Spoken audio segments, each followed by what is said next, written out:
the second week is the most. It's just like super, just like nose to the grindstone kind of week. Um, and as I mentioned last week, I'm just gonna keep admitting people. As I mentioned last week, the second week is the sort of the crux of it. There's a lot of new learning stuff, and there's like multiple assignments. So it's really like now, hopefully, it's either playing catch up or it's just jumping into your rough draft of your final project. If you're all caught up, you can just dive into that, which is going to be. I designed it differently because I thought maybe it was really intense. Some people are going to need more time to catch up. So the final project is broken into two parts. So you have a rough draft and a final draft. And I would like you guys to do there's like a writing exercise built into that. So you can have some time to kind of reflect on your process. And it's a lot. It's time to breathe for a minute. Yeah, so this week is really straightforward. It's pretty much, like I said, we're going to be looking at what good design entails in reference to a few different designers. I included some quotes by a product designer who's pretty famous, as well as some Chris Do quotes. There's going to be stuff about typography, which is I think it's really useful. And then how to design from reference. So those are some of the things that are built in, so you guys can kind of like just be thinking about your final project throughout this week. And then the fourth week is just all the work. The last few days of the course is just do the work, basically take your rough draft to final, and then share it, and then we celebrate. However we do that online, I haven't figured that out yet. Maybe we could have like a musician jam, one of those like really cool live Zoom music jams, because some of you are musically inclined. That'd be cool. I have no idea if you're gonna want to do that or not. I have a djembe. I just got a drum. Very exciting. Cool. My mother has a djembe. They're so nice. They're so nice. Like they're like beings. They like really really take care of them. Yeah. Yeah, so this week, we're going to look at typography. We're going to look at a little bit about design, more about design specifically, so you can kind of target in your final project and work around it.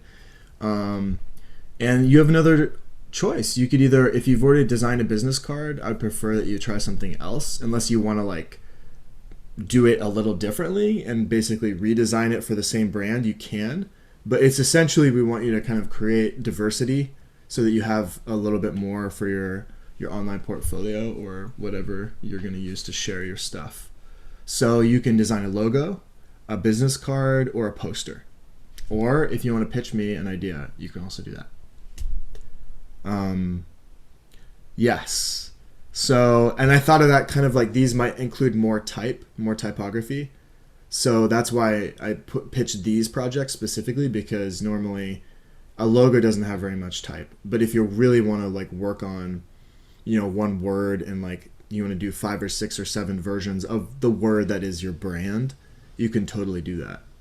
And you can play with the type, you can play with the design, the actual interface of the way the letter forms look.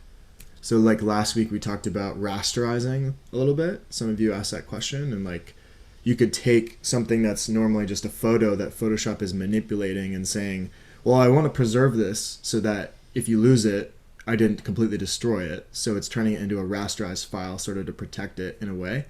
So you can do the same thing with type. You could duplicate the layer, rasterize it, and then you could literally go in with the pen tool and like add sections or add shapes to your type, to your letter forms. That's something that you may find interesting. You may think that's completely irrelevant to what you want to do, but you can do that. Okay, so like a little bit of logistics. Basically, you guys all here, it's kind of like preaching to the choir because you're all doing really well, but the way it goes is you have basically 5 days to turn in almost all of your assignments. Meaning after that 5 days, it's like it's really starting to push it. I'm giving some leniency. I'm saying the first 24 hours is no penalty at all. But after 5 days, it's getting to the point where I have to like kind of follow up and reach out. And I understand there's a lot going on for some of you. Doesn't even some of you are having trouble with computers, which is like so silly that you have to deal with that in addition to all the work. Okay, so last week was about clarifying your vision, right? It's getting more deep into Photoshop, really getting familiar with the deep dive in Photoshop as well as like certain social media. If you did that, you shared your work. Some of you did an awesome job sharing your work on the platforms. And then, yeah, so now it's really just about, it's like taking that which you've all learned so far, integrating it and finding a way to sort of create one ecosystem where you can like use all the tools or use the tools that you fell in love with or that you want to use more this week. So does anyone have like questions at all, logistical questions or not? Questions about assignments, questions about, we have, you guys, we have like 11 days left. It's ridiculous. This course is so quick. I'm gonna miss you all. It's been ridiculously fun for me. Yeah, so there's stuff this week about good design. I'm sharing stuff about illustration. About layouts for like basically. There's such a range of good design, right? There's everything from product design, like you actually designing for an object, like a physical object. And then there's print. There's design for print. There's logo type design, abstract illustration. There's even, you could like, you did stuff about anime. You had like a manga artist, right, Taylor, for your work? I mean, like that's totally design. Like character design and animation, that's a whole nother field. So there's so many layers to this. Yeah, so I actually just kind of wanted to get a feel and a pulse from you guys in terms of, so far we didn't really, I thought we were going to have a mid-course feedback form. It didn't really happen. But how is everyone doing in terms of like trying to keep up? The pace is crazy. This last week was intense, but like, how are you guys doing? You can be honest. Does anyone want to jump in? Ashley? I think it has to do with like how I'm handling the work per se, like how I'm approaching it with my own personal like daily routine or like I don't know. I notice with my own balance of myself, the work is easier. I guess I could put it that way. It seems like it's pretty easy to handle if I take care of myself. Oh, cool. Nice. That's great. Ty? For me, it has been a challenge with everything that's going on, like personally. But I have found myself like a little bit behind with not the weekly assignment, but then like the research project. I've been really having troubles with really, I guess finding like some artists that really speak out to me. I've like combed through like all these different, like introduction specs like on all these different websites, and I guess the challenge is for me like is it like someone that I think that is cool, or is it something that like really speaks out to me that I can really like add like some insight to the project? Because then when I look deeper into like some artists like body of work, it's like maybe they don't have like 10 to 20 images, maybe they only have like 3 or 5. Huh. That's an interesting point. That came up a few times actually. I would just stick with the artists that you're passionate about, and if they only have 3 or 5, just use those. Okay. Don't worry so much about the number. Yeah. I wouldn't. I would focus more on like don't get caught in the logistics. If it's something that you're actually into, just stick with that. And have you been on their personal branding site? Like, have you checked them out on Instagram and stuff? Or yeah, okay. Check out their personal branding sites. But then that's the thing. Like, I'll go, let's say, like someone on Behance, and then like I'll see their stuff, and then I'll see that they're on the Photoshop page on Instagram, and then I'll see another artist that wasn't like on one of those websites, and then like I'll start looking at their stuff, and then I'll go down like this rabbit hole with like like like picking and choosing like all these different people, and I think Right. it's more so like I see. yeah, trying to find like the ones that really speak to me, because some are just like really cool, but then like I look at them, is or not look at them personally, but like when I look at like their other like bodies of work, Right. it it doesn't all speak to me, so like I don't really have like valuable insights from them, or it just depends. Yeah. Wow. That's really interesting. So like their range, it's like Mm-hmm. they put up their best work, and then the range of the work is like that is their best work. Right, So right. you And find their other work and you're like, it's not as good as that one or something. but Or yeah, and I mean some of the stuff is really good. It's just mm, like it doesn't really yeah, appeal okay. to me. Like it's like and it's like a spectrum of Mm, different things that they're trying to do. It's kind of like that, you know, that old adage, jack of all trades, master of none. But they're masterful at so many different things. It's just like I don't mm, really have like a good beat on who that artist is, because I guess they're trying to like showcase all of their different skill sets, but hmm, it doesn't really.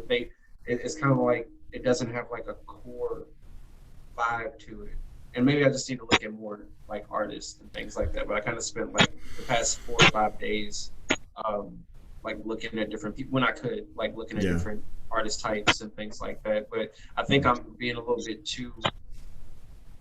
I'm having like this tunnel vision when it comes to like what are we looking Mm, for? What mm, should really apply to the project? But I still want mm, to put my best effort into it and really like find something that really speaks to me. But it's just like it's so hard when there's such like a spectrum yeah.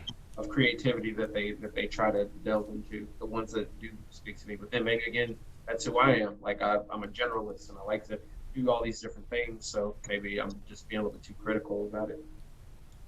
I was gonna Actually, ask mhm. Ty, are you? I just wondered if you're like thinking about the wow factor that you're getting from the pieces of art, or is it like creating an emotional response? Like, because like I don't know, I try not to think of art as like better than or like I know artists represent things in a very like refined way of their own essence, but in some ways like I like to really sit with a piece and like think about how it makes me feel, like Right. the emotions I'm getting from it and the experience that I'm having with it. And so I'm just wondering, like, I definitely know what you mean by like wanting to have something that really like Hmm. gives you that wow factor or like really like resonates with like the true reflection of the artist that you resonate deeply with. But Right. I guess I'm just curious, like, what kind of, yeah, like mindset, like, because I don't know, I guess sitting with it and being with it is a powerful thing too, in my mind. Sure. That's a I like that's a really keen insight on like trying to understand like how I'm looking at it subjectively, because I don't try to look at it like, oh wow, this is amazing or anything like that, but I do try to see how it speaks to me like subjectively. So like I will sit there like if I'm using my phone or I'm using my computer, like I'll sit there with it for a Hmm. while and I'll look at it and then I'll see something that's like, that's I like that. And then I'll look deeper and then I'll see like other things and it's like, it just when I sit with them the same way and I try to sit Mm. with the artist's expression the same way, but it doesn't uh, it I don't know, it just doesn't have that same effect. And I'm not looking for like their work to be better than or because I don't think that any work of art is like better than the other. Like a Jackson Pollock isn't the same as like some like a person out in the street and like they just put like a dot in the middle of a building. I think it's still art all the same, Hmm. but it's just does it make me stop and just escape into it? Hmm. Um, and maybe not necessarily wow, because there's been so many things that like that I've looked at that are like wow, this is amazing. Like they put a lot of effort into it, but then when I like really sit with it, it's like well, it still doesn't speak with me. It's amazing. Like they Right. did a really great job, but it, but I don't know. Maybe I'm just like I'm too caught up in like the realm of like is it like Salvador Dali or is it like Georgia O'Keeffe or anything like that? Mm. Does it I see like what you're if do I saying. look at one and then like they can just take that same concept and replicate their image or their feeling or their personality into each thing after that. Does it still show like that individuality with that? If that makes sense. Yeah, and that's a tricky place. I know, complex with that. So yeah. That's The great. heart, That's the great. heart, very powerful. Is trust your heart. Yeah, for sure. Sometimes Photoshop is like drawing with a 747, when all you really need is a pen and a piece of paper. And sometimes it can be very overwhelming, just like the range of things that it can do. And I was noticing this week, a few people were just like saying how they really enjoyed like varying like opacity, simple stuff like that, blending layers, combining layers. To me, like, well, if you approach Photoshop sometimes more simply, it's just not so overwhelming. I guess maybe, like being hungry and going into a supermarket to shop, that metaphor. But and I think that's the perfect analogy. I'm hungry to find like this artist that like I can like, showcase in this project. And then I've looked around, like, oh damn, like there's so many different, like, what do I choose? Do I want Chinese or do I want Indian? Yeah. I feel you, Ty. I appreciate that. Well, if you ever think of going Japanese, I have a ton of manga I can shoot your way. Like art collection books by, oh man, too much. I'm a hoarder. Nice. That's good. That's cool. You have the actual books. Yeah, for sure. Let me see. Yeah. Oh dang! Oh my god. I grew up on anime and manga. I gotta say, all through college, we watched all of Naruto before it was even like a thing. Wow. There were so many layers to my childhood that involved Japan. But anyway, that's a different story. Yeah, man. I think for the research project, it's kind of like it's a really interesting thing because it brings up this actual deeper analysis of how modern creators are sometimes they're so diffuse with their creativity. Like they can lock into one idea and they can just replicate that idea over and over and over. But it doesn't necessarily inherently like it doesn't touch the levels that we've been talking about all along. Like they might have a concept that really works or their goal is very different than maybe an artist who's a pure creator who just sort of in the drive of creation figures out what it is that they're actually capable of creating because they're able to use the tools and the limitations to sort of accelerate that process and become super craftspeople, right? Right. And I think like it's super interesting to me because hearing you talk about that, I love old illustration, like 40s, actually 30s, 40s, and 50s. Disney hired all these like European artists to come on and do these incredible concept art. And these artists, like they're way better than the animation art, right?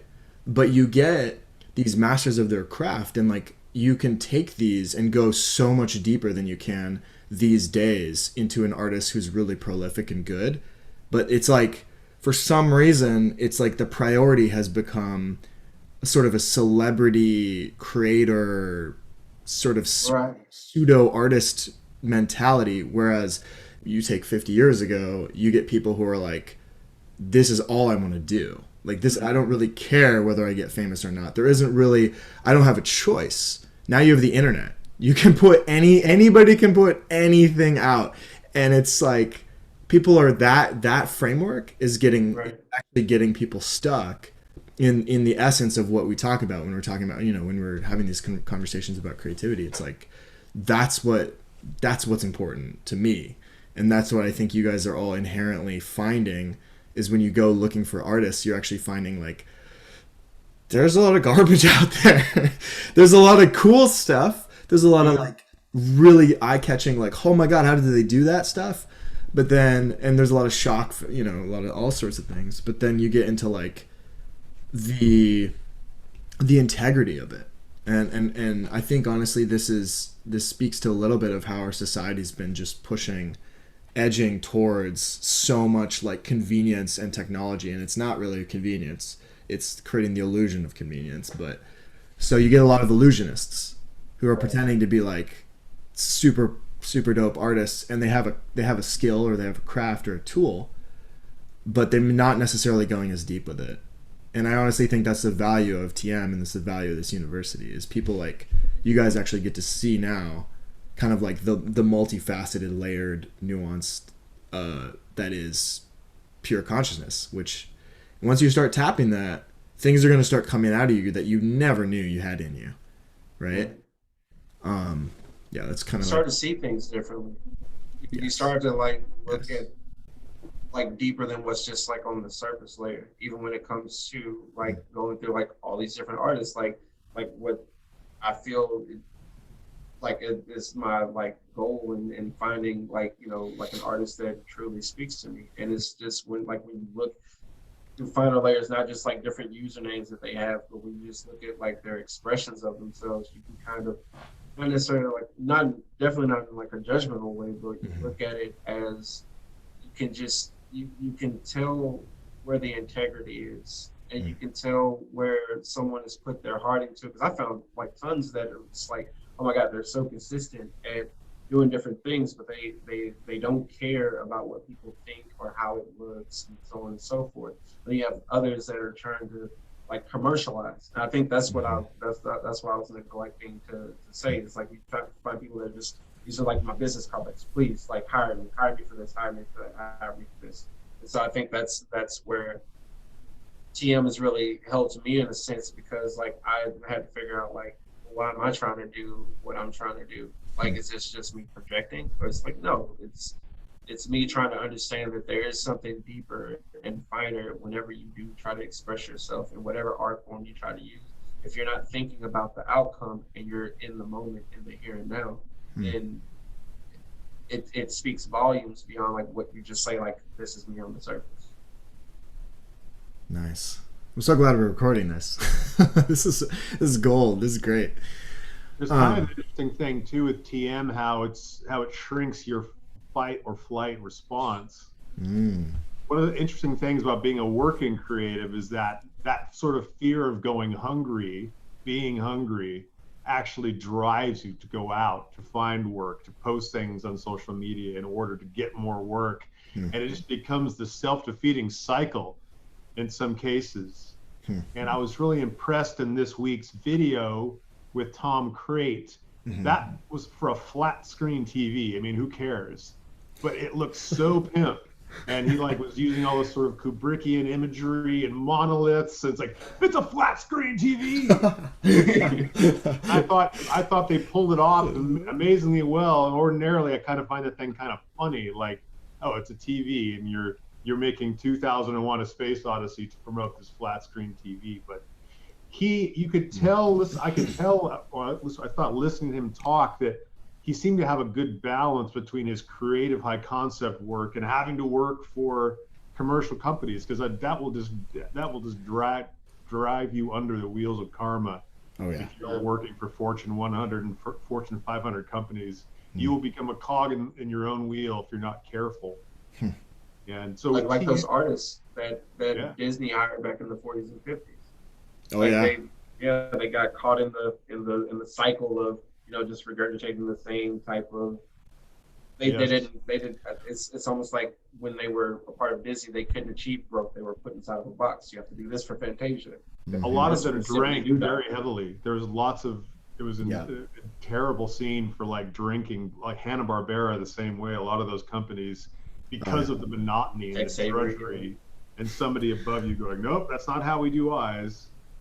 You know, it gets darker the further back you go. I mean, like, honestly, like we're talking Betty Boop era was like, man, I hear some stories that was dark times. But you know, it's kind of an interesting corollary to that is Ralph Bakshi and some of the 70s indie animators got their start at Terry Toons, which did Tom and Jerry, and they were able to take that intense, non-creative way of animating and do just very expansive and no rules types of animation.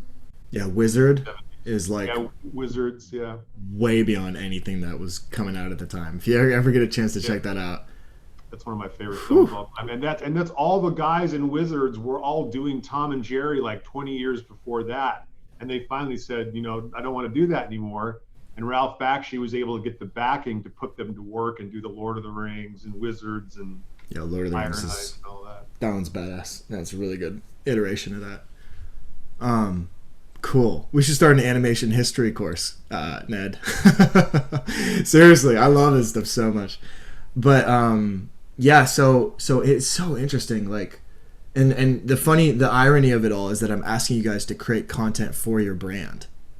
You know what I'm saying? Like, I'm asking you to basically think somewhat commercially about what it is that you're going to create.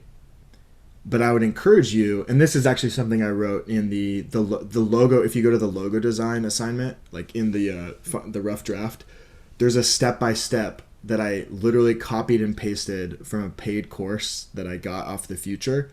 So if you want to create a logo, it's like, take a piece of paper, write, you know, like spend 15 minutes drawing the letter of your, you know, the first letter of your logo, do like 20 versions. And it just takes you through this whole process, which I think was really valuable. I'm not saying you have to do that or even, you know, need to do that, but it was fascinating to me to see how like these super commercial, like you look at the logo designs. Let me just show you real quick.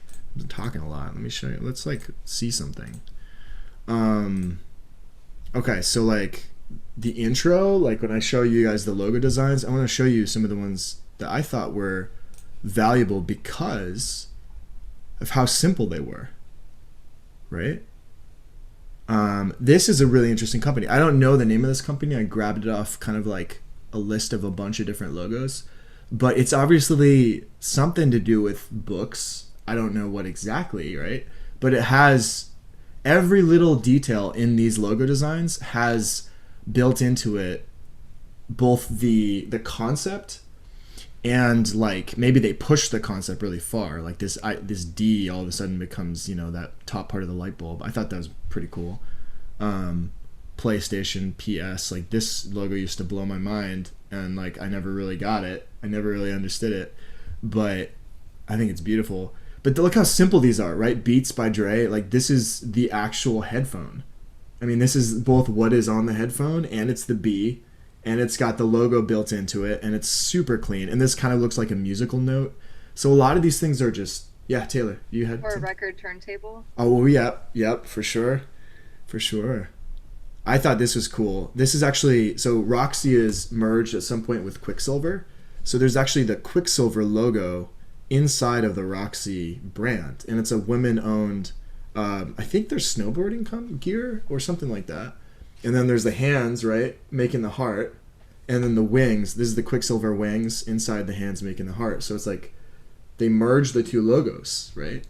So there's some really cool stuff like you could do with your logo. This is actually, I think this is dope. It's I would say it's a little hard to read personally, but this is the design company that Chris Do runs, which is the Future, which is a lot of the videos I've been sharing with you guys, because they're so articulate and they're such good educators in terms of design and creativity. I think they're really onto something.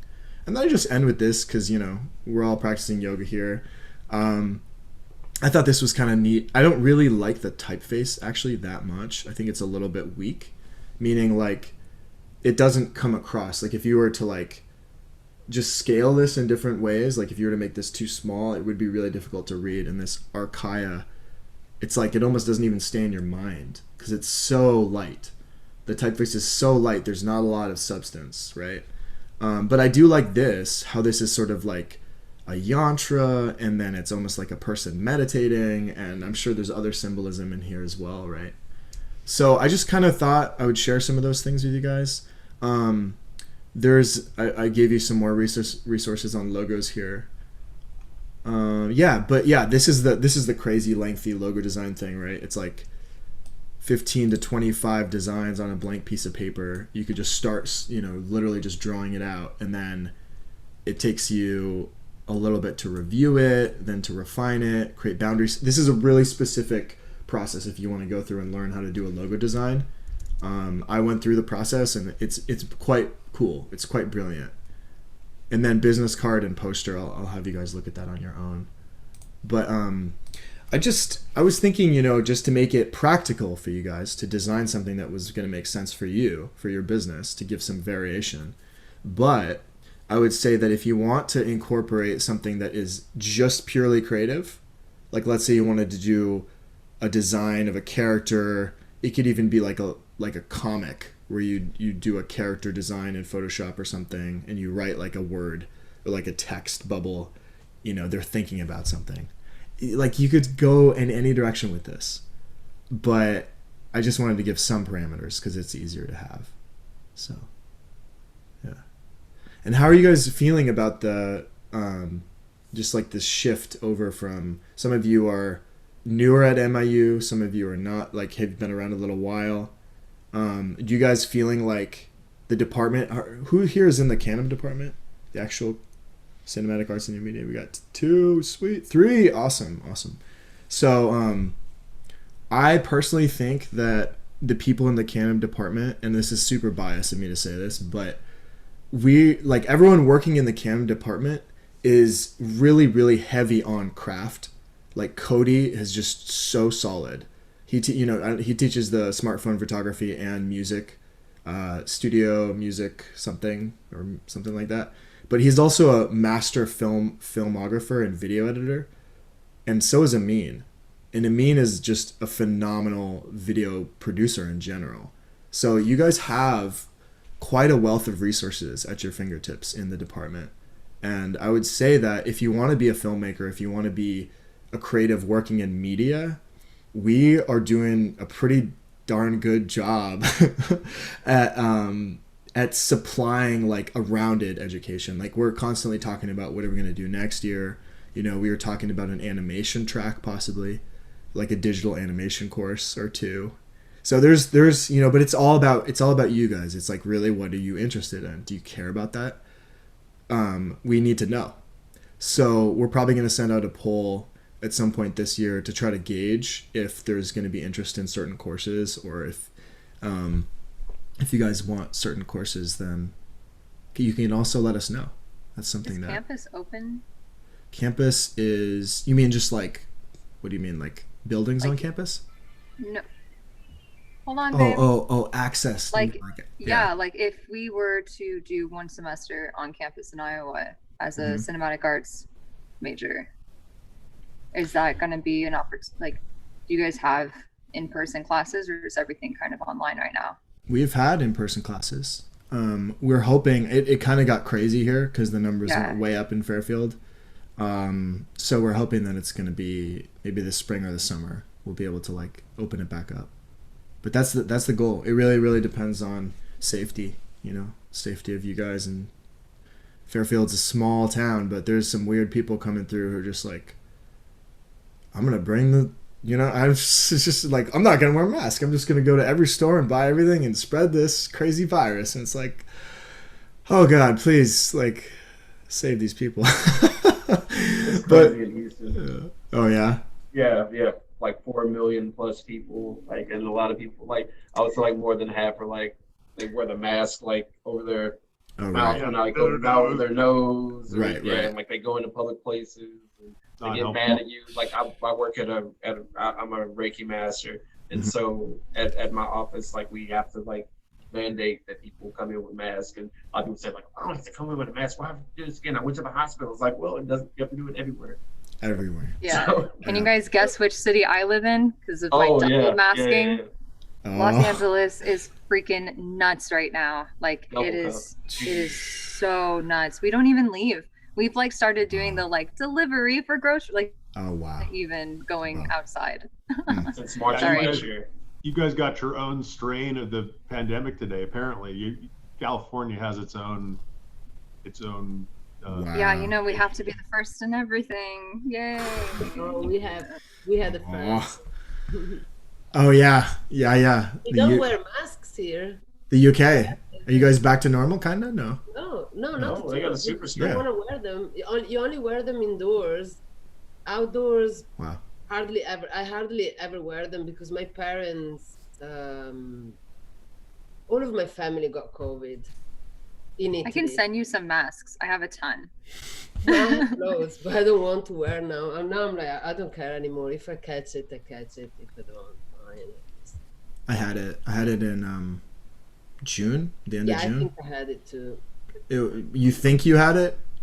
It was I bad. mean, oh, you had you had a bad, Yeah, you had a December. bad. I had a bad one, but it was February after a gig in LA, and I Yeah. thought, oh, but it was really bad. Yeah, But you were out for like days. Yeah, and Yeah. I thought it was purification. Oh, it Plain- was. plain purification. It totally was. Wow, Yeah. it's so crazy. But Yeah, now well, we don't care here. wow, that's wild. I'm gonna say this.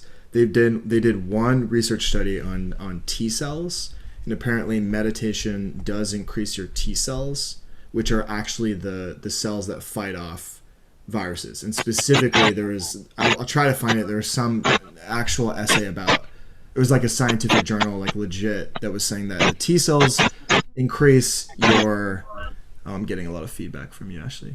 I'm gonna mute you. They just said, it said TM increases your T cells, and T cells help you fight off coronavirus. And I read it and I was like, oh, that's awesome. I was like, I don't know what that means, but that sounds really cool. But yeah, I think it's a huge purification. I think it's a purification of everybody. Like, the world has to change. We have to go in. We can't be scraping the Earth's resources, out of her and just assuming there's not going to be repercussions and just doing this on and on and on. It's like, even you look at astrologically, Jupiter and Saturn have been like, everybody stop what you're doing. You're killing the Earth. Just stop. And that was in February. We started getting these everything was in Capricorn, Jupiter, Saturn, and a couple other things. And it has a lot to do with these like large, massive social and structural changes, right? So we're seeing that. We're seeing that on like a massive level that's going to probably take some time to like settle, and people are going to start hopefully taking their lives a little bit more seriously in terms of like, let's be responsible. Like let's take care of this thing that we call a planet that is like limited in its resources. God. But yeah, I'm really enjoying talking to you guys about this stuff, and I'm sure we could talk forever about it. But wait, so can we just yeah, review what's happening for the main Yes. project? Is that the logo? So do we have a weekly project this week? I'm so sorry. I had to step outside with my dogs for that moment when you were going over things. for sure. So for sure. the weekly project for week 3, is it just the rough draft for our final project, and then the Yes. discussions? Yes. Let me. And so the rough draft is the thing that could be a logo or a poster. Okay, cool. Thank you. That was Yep. the only thing. Yep. No. That's it. It's just get started thinking about it, and like so you guys do have pretty much, like, think about it like this. If you have a rough draft and you're working on it and you're really struggling and you think you know what you want to do, but you're having some trouble, this is the perfect week to reach out and be like, Friday, Saturday, I need some one-on-one time, just like, let's troubleshoot this one thing. Or you can you can research it on your own, do whatever you want, but I'm available for that. And you'll have time, a little bit of leeway, right? Because it's like, let's see when it's actually due. I'm just going to open this up here real quick so you guys can see this. Because since it's a rough draft, technically you have a little bit of leeway in terms of rough draft. So it's due, it says it's due January, that's not right, it's due January 31st, right? So you really have until February 1st, the midnight, February 1st, to get your rough draft in. But if you're still working on it and you really you need support, then you're not going to be like penalized for not having a finished rough draft. Just submit it as it is, and then you just keep working on it after I give you feedback, right? So don't feel like it's got to be like a perfect rough draft, if there even is such a thing. Just give me what you got, and like we'll take it from there, and I'll give you as much feedback as I can earlier so that you can get to the final draft sooner. That's what I would recommend. And the share your work, that was week 2. Yeah, share your work. Where are we supposed to do the comments on our 2 peers? Is that within that discussion thread? Yeah. Because I haven't seen it. I haven't seen anyone else's. Yeah. I'm so sorry. I'm so sorry. Hey, hit me up. I'm joking. I did. What? Really? Yeah, okay, cool. Yeah, I'll let you a comment like it was like midnight last night. Yeah, so this is it. Yeah. So I think people are just probably, I mean, there's options here, so hopefully people will just choose one that's easy for them, like just if you're on Instagram, jump on there. If you're on Facebook, get on there. Behance and Dribble, like I said, there's specific designer platforms, but there's a lot of different content on here, not just like visual logo type design. There's animation and illustration and all sorts of stuff. So just choose one. And then, just guidelines for critiquing, pretty straightforward. Definitely, you guys are great at this, but just keep it positive and respectful. And if you do see things that you be like, well, maybe you could try it like this too, or like, that's a really cool idea. Have you tried it with this tool maybe? That's a really nuanced thing to say, but if you do have that kind of feedback, I'm sure it would be well received. And then there's a little bit I'll just jump over here real quick. You guys can look at that later. But in week 3, there's a rough draft feedback discussion. Okay. So once you've got your rough draft, there, and it's like you're at a place where you're starting to feel good about it. It's starting to be articulated. This is where you're going to actually go in and comment and talk about what you like about each other's work. You don't have to do this specifically, say like color harmony, design, typography. Like you could just say maybe a few lines about what you love about it and how you appreciated what they did that you didn't even know you could do in Photoshop or something. It doesn't have to be specifically these things. That I just wanted to make that clear. And like always, same grading protocol. Just engage by commenting on each other's work. And you guys are all thoughtful. You're all brilliant. You don't need me to tell you like be thoughtful about what you say. It's all there.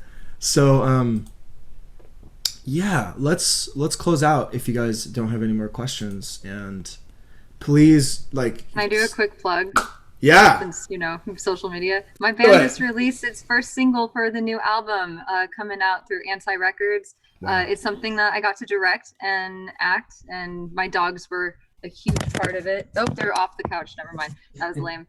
But it's beautiful, and I sent the link into the chat. And then the song can be streamed across all platforms: iTunes, Apple Music, Spotify, everything.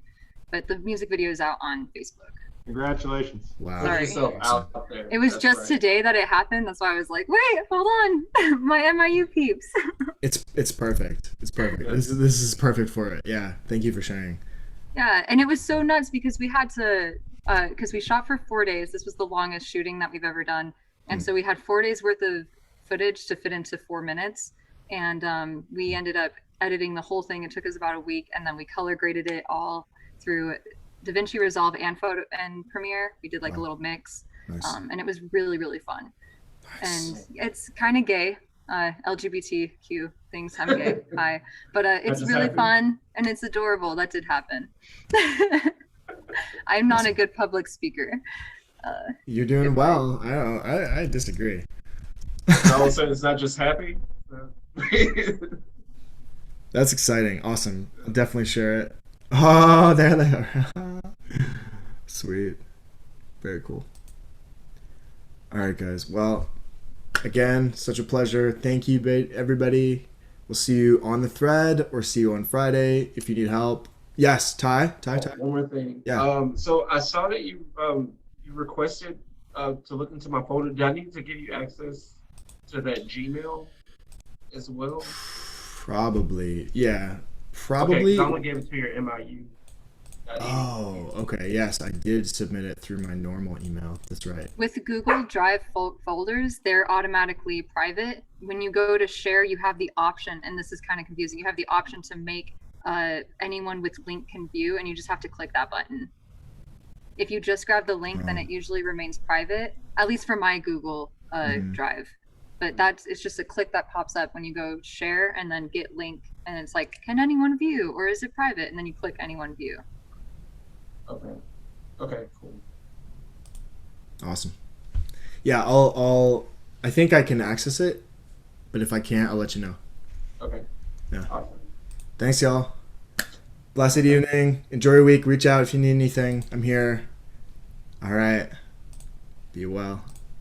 Be well.